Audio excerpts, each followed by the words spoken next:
specialize in helping accounting firms to stand out in the sea of sameness and enable them to attract premier clients and a top tier talent of team. So today I want to talk to you about common say that again, enemies, common enemies. Try saying that when you haven't got your teeth in. Okay, so let's talk about common enemies. God, I'm not going to say that lots. Right, okay, so one thing that we need to really focus on when it comes to our marketing is cutting through the noise and not sounding the same as everybody else, but more importantly, resonating and being relevant to your ideal client. So this is all about your brand. So what we need to do is to cut through the noise. We need to decide with your brand, what is it that your brand helps people do? So your accounting firm is your brand. It's not your logo. It's not your website. It's your accounting firm and all of the elements that make up your accounting firm. That's your brand. Okay. And we need to decide with your brand, what is it that your brand stands for? Who do you help and how do you help them? And one thing that will really help you when it comes to your marketing and cutting through the noise and really positioning your brand in the hearts and the minds of your ideal client. So that's what we want to do. We want to position your brand in the hearts and the mind of your ideal client. The way to do that is all about having relevance and resonating with your audience. Now, the best way to do that is to understand what the problem is that your audience has, your ideal client. What is the problem? What is the thing that is their itch that they need to scratch?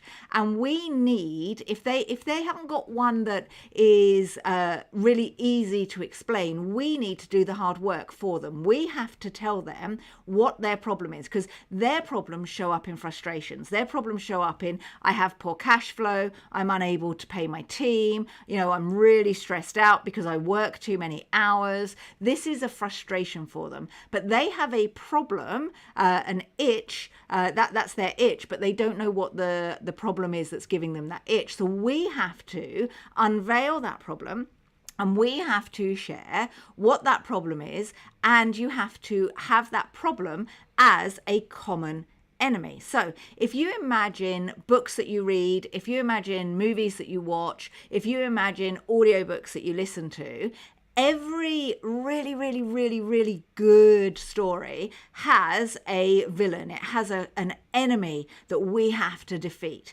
And that enemy is sometimes within, if it's a story about a person. But more often than not, that enemy is an external enemy that people come together and slay. Okay, so for example, if you think about the Avengers, let's think about the Avengers, okay? A group of people come together to overcome a villain, a baddie, okay? If you think about some of the other movies, if you think about, I don't know, Speed, for example, you come together to defuse the bomb, and it's people coming together as a team to make that happen. And what we have to do is work out what is the bomb, what's the common enemy for our audience that we are going to help and diffuse and overcome. And this common enemy is the villain, and we have to slay that villain, whether it's a dragon, a bomb, or whatever it is. Now, one thing that I really want you to think about is if we are going to have this common enemy, it has to make sense to your audience, and it has to make sense to you. So the common enemy for a lot of your clients is the fact that they are paying high taxes. And who is making them pay the high taxes? Is it here in the UK, HMRC? Is it the government? Is it the really bad, archaic way that all of this has been put together? So is it the fact that everyone in the, who runs our country, are they the common enemy? But we have to slay the common enemy. And what we need to do in our marketing is go, the reason why you're having these frustrations, which is how people are feeling, the reasons why they're staying awake at night, Who is it that is making you have those frustrations? And what we have to do is go, we're going to help you slay that villain, that person, that thing that is helping you have these frustrations, that's giving you these frustrations. So when you do your marketing, and what I want you to think about when you're looking at your marketing is different stories and different angles and different ways that you can get your marketing to cut through so that you yourself are de-commoditized. So if you start talking about, hey, I know that you're stressed because you have no money, that's okay, but that's not a common enemy. That's just a, hey, I know you're stressed, you have no money, but who made them have no money? What is the common enemy that made them have no money? And how can you be the person that says, come on, let's do this together. We're going to slay that common enemy. We're going to make sure that your taxes aren't so high. We're going to really, really make this so that we help you through this. And this is really exciting. And we're going to do this together.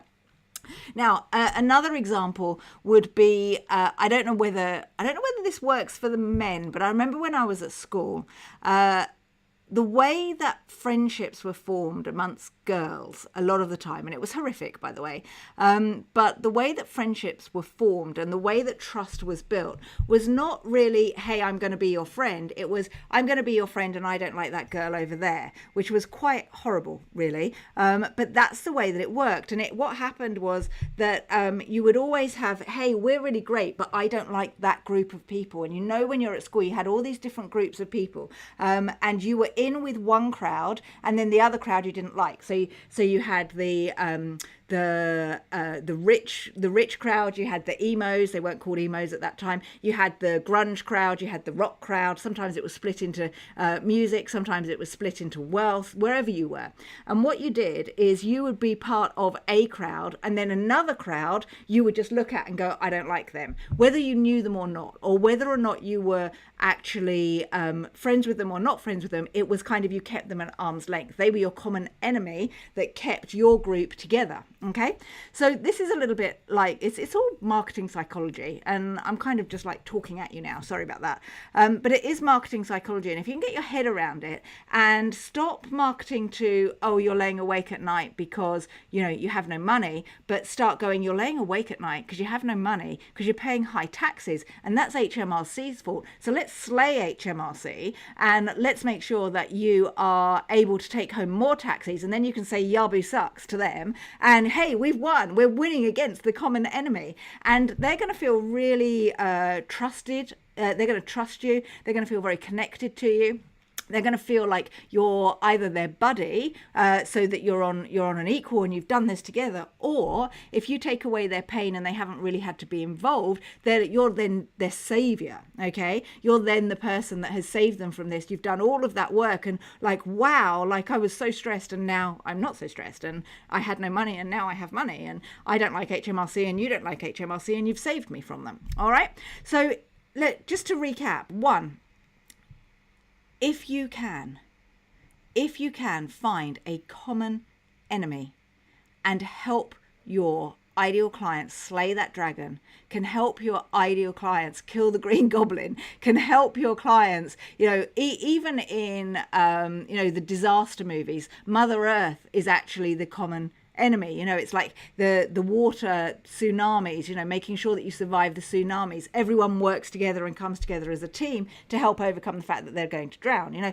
All of these movies and these videos and these films that have huge success and really enable us to sit there for 3 hours or more, okay, that enable us to sit there for that amount of time, have that common enemy and that storyline that runs through it. And I want your marketing to do the same. Anyway, kind of a little bit waffling and a little bit of sharing with you, but my question to you is, who's the villain in your story with your client? Who is the villain that you are going to slay? What's that common enemy that you can help your clients overcome, and how can you team up with them or even save them? Okay, so you're either going to team up with them and work together as a partnership, or are you going to actually slay that dragon on your own and go, hey, I've saved the village? It's totally up to you how you want to position your firm in that way, but you do have to have the common enemy. Anyway, that's my thought for the day. If you want to position yourself as a vital accountant, one that's valued, impactful, trusted, seen as agile, and of course lucrative, making money for your clients and for yourself, and you would like some help and you'd like to work on creating this brand so that you can stand out in the sea of sameness and decommoditize yourself, then book a call and let's see if we are a good fit. We preferably, we do our good stuff with established firms, so firms that already have clients and are feeling really frustrated because people are undervaluing them and not paying them their worth. All right, I'll catch up with you all soon. Go out there, go find yourself an enemy so that you can go slay that dragon and be the savior to your clients.